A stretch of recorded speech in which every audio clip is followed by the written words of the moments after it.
Hello friends and welcome to my channel. First of all very good evening. आज की class में हम maths का पेडागॉजी का पार्ट 3 लेकर आए हैं। इसके पहले पार्ट 1 और पार्ट 2 एक्सप्लेन कर दिया गया है, जिसमें हमने क्या क्या बताया है।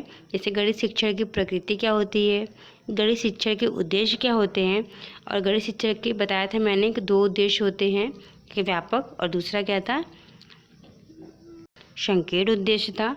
ठीक है। और इसके बाद मैंने एक्सप्लेन किया था कि जियो बोर्ड क्या होता है, और ये क्या बोलते हैं, जियो बोर्ड क्या होता है, जियोग्राफ क्या होता है, टैनग्राम, और ये क्या बोलते हैं इनको, ग्राफ पेपर में जैसे बच्चों को 10 मिनट सिखाया जाता है। इस तरह की चीज़ों को मैंने एक्सप्लेन कर दिया है। आप उस वीडियो को पार्ट 1 और पार्ट 2 में जाकर देख सकते हैं। आज की क्लास में हम एक्सप्लेन करेंगे कि एनसीएफ 2005 के अनुसार बच्चों में मैथ्स पेडागॉजी को कैसे एक्सप्लेन करना चाहिए, कैसे बच्चों को मैथ्स सिखाना चाहिए। ठीक है, चलिए स्टार्ट करते हैं। अगर आप चैनल पर नए हैं तो चैनल को सब्सक्राइब जरूर कीजिएगा। आज का पहला पॉइंट है, सभी एनसीएफ 2005 के अनुसार सभी बच्चों में संख्यात्मकता सुनिश्चित करना प्रारंभिक शिक्षा के सार्वभौमिकरण का एक महत्वपूर्ण पहलू है। शिक्षा। अब संख्यात्मकता का मतलब है कि बच्चों को संख्याओं का ज्ञान होना चाहिए। अगला क्या पॉइंट कह रहा है कि इस स्तर पर प्रगति में बच्चों को मूर्त से अमूर्त की ओर उनकी शिक्षा होनी चाहिए। इसका मतलब है कि जैसे भी आपको बताया था, बच्चों को अबेकस दिखाकर उनको पहले जोड़ना सिखाना चाहिए। जब बच्चे अबेकस को देखेंगे तो वो चीज़ों को मूर्त है, बच्चे पहले उसको टच और फील करेंगे। उसके बाद टच एंड फील के बाद बच्चों को अमूर्त की ओर ले जाना चाहिए। जैसे अबेकस दिखाने के बाद उनको जोड़, घटाना, गुणा, भाग, इस तरह की चीज़ों को एक्सप्लेन करना चाहिए। अगला पॉइंट है क्या, आकार, स्थानिक समझ, पैटर्न, मापन जैसे गैर संख्या छात्रों को प्रोत्साहित करें, और डेटा हैंडलिंग।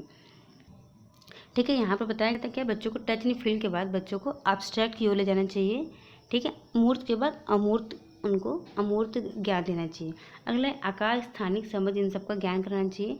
गणितीय पहेलियाँ समस्या समाधान कौशल में मदद करती हैं। जैसे मान लीजिए आपने बताया बच्चों को 2 है, 4 है, 6 है, इसके बाद बॉक्स में क्या आएगा, तो बच्चे बताएंगे इस बॉक्स में क्या आएगा, 8 आएगा। ओके, तो इस तरह से बच्चों में क्या होगा, बच्चों में मैथ के प्रति इंटरेस्ट आएगा।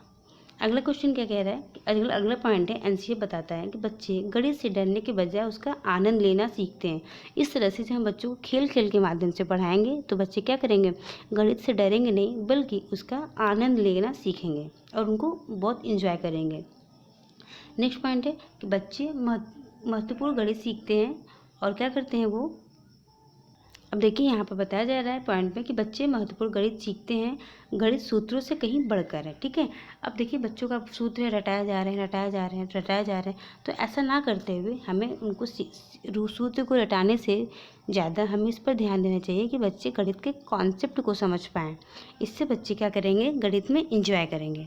अगला पॉइंट क्या है, बच्चे गणित में ऐसी चीज़ों के रूप में देखते हैं जिसके बारे में बात की जा सकती है। जैसे संवाद किया जा सकता है, आपस में चर्चा करें, साथ मिलकर काम करें। ठीक है, अब क्या बोल रहे हैं यहाँ पर, बच्चे अर्थपूर्ण समस्याएं प्रस्तुत करते हैं और उनका समाधान करते हैं। ठीक है, अगला है बच्चे रिश्तों को देखना, संरचनाओं को देखना, तर्क करने के लिए अमूर्तन का प्रयोग करते हैं। जैसे मान लीजिए हम बच्चों को बोले, अब बच्चों को हमें काउंटिंग सिखाना है, अब इसे 1 2 3 4 रटाए जा रहे हैं। इससे अच्छा है बच्चों को उनको डेली लाइफ से रिलेट करके सिखाएं। जैसे मान लीजिए बच्चों से ये पूछ सकते हैं, आपके घर में कितने में फैमिली मेम्बर हैं, तो बच्चे उसे काउंट करेंगे, हाँ मम्मी है, पापा हैं, दादी दादा है। फिर बाद में लास्ट में बोलेंगे हाँ 4 मेम्बर है, और मुझे इंक्लूड कर लो तो हाँ 5 हो जाएंगे। इस तरह से आप उनको काउंटिंग सिखा सकते हैं। ठीक है, तो बच्चों को मैथमेटिक्स डेली लाइफ से रिलेट करके सिखाना है, एनसीएफ यही कहता है। अब देखिए आगे क्या कह रहा है कि बच्चे गणित की मूल संरचना, अंक गणित, बीज गणित, ज्यामिति, इनको समझते हैं, और त्रिकोणमिति, स्कूली गणितों के मूल विशेष क्षेत्र सभी एक क्या पद्धति प्रदान करते हैं, और रुकावट संरचना, और इस तरह से इनका सामान्यीकरण के लिए। ठीक है, ये सब इंपॉर्टेंट ज़्यादा नहीं है। इंपॉर्टेंट अगला पॉइंट हम आपको बताते हैं, शिक्षक हर बच्चे को कक्षा में इस विश्वास के साथ शामिल करते हैं कि हर कोई गणित सीख सकता है। हाँ, ये बात आपको याद रखनी है कि ये नहीं कि आप टीचर हैं तो आप जाके पहले सब बच्चों को डरा दें, नहीं गणित तो बहुत कठिन होता है बेटा, आपको कैसे आएगा। नहीं, हमें बच्चों में ये कॉन्फिडेंस लाना है कि गणित बहुत आसान है और इस तरह से उनको विश्वास दिलाना है कि हाँ गणित सभी लोग सीख सकते हैं, क्योंकि गणित बहुत आसान सब्जेक्ट है। जब हम गणित को डेली लाइफ से जोड़कर बच्चों को पढ़ाएंगे तो बच्चे इंटरेस्ट भी लेंगे और उनका डर भागेगा। इसलिए हमें बच्चों में ये विश्वास को जगाना होगा। अगला पॉइंट क्या कहता है, विजुअलाइजेशन और प्रतिनिधित्व ऐसे कौशल हैं जिन्हें विकसित करने में गणित मदद कर सकता है। ठीक है, जो मैथ के थ्रू बच्चों में क्या होता है, प्रतिनिधित्व की भावना आती है, विजुअलाइजेशन की भावना आती है। तो इस तरह से इनको ये जो कौशल है बच्चे में विकसित होता है गणित की मदद से। अगला टॉपिक है, सभी सीखना द्वंद्वात्मक संचार के बजाय खेल के माध्यम से होता है। मीन्स जब बच्चों को आप गणित सिखा रहे होते हैं तो इसका मतलब ये नहीं है उनको कंपटीशन के थ्रू सिखाइए कि हाँ देखो अगले को जोड़, आपके फ्रेंड को जोड़ आ गया, घटाना आ गया और आपको तो अभी काउंटिंग में नहीं आती है।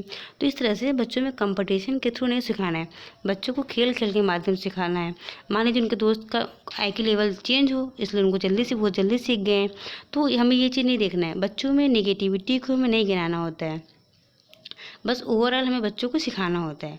अगला क्वेश्चन है, टॉपिक है कि संख्या अनुक्रम की भूमिका सीखने के बजाय बच्चों को शब्दों के खेल, गिनती के बीच संबंध को छोटे छोटे समुच्चयों के संदर्भ में समझाएं।